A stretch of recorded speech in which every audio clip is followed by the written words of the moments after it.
To summarize the exact values of our ratios regarding the functions of our primary trig functions of our special angles, right? We looked at two special triangles here, right? And this was special triangle 1, and then this was special triangle 2, right? And this kind of helped us to determine the special angles 30 degrees, 45 degrees, and 60 degrees. If I make a summary chart regarding this, okay, so I'm just gonna construct this. Okay, where we have theta on top here, this is 30 degrees, 45 degrees, and 60 degrees, right? Let's say that we have, this is sine theta, right, sine function, cosine theta, cosine function, and tan theta, right? We showed that sine 30 here was the value of a half, sine 45 was square root 2 over 2, and sine 60 is square root 3 over 2. Okay, cosine 30 here is square root 3 over 2, and it's equal to sine 60, right? Remember that we looked at the co-function identity. Cosine 45 was the same as sine 45. Once again, you can determine that using the co-function identity, square root 2 over 2. Cosine 60 is 1/2, which is the same as sine 30, right? And then tan 30 here was square root 3 over 3.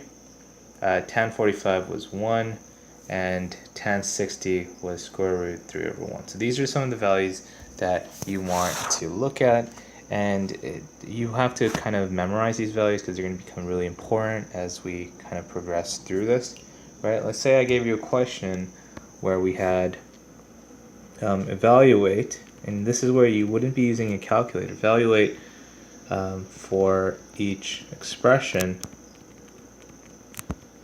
and let's say we had sine 45 degrees times cosine 30 degrees minus, let's do tan 30 degrees. Okay, so let's say we had something like this. In this case, sine 45 was square root, let's use a different color, square root 2 over 2.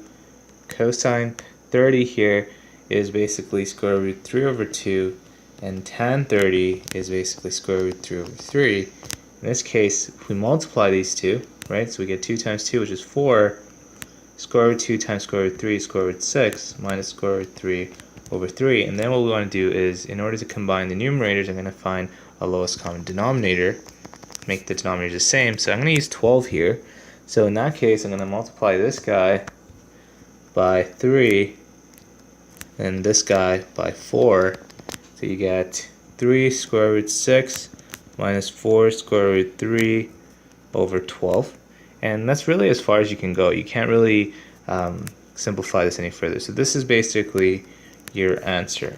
Okay, so that's really the idea.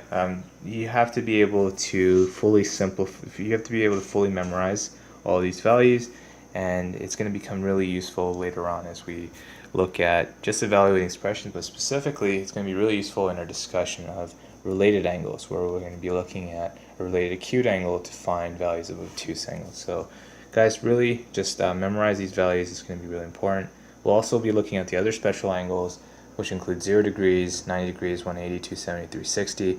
And I'll show you guys how to calculate for that, but we're going to be introducing the unit circle.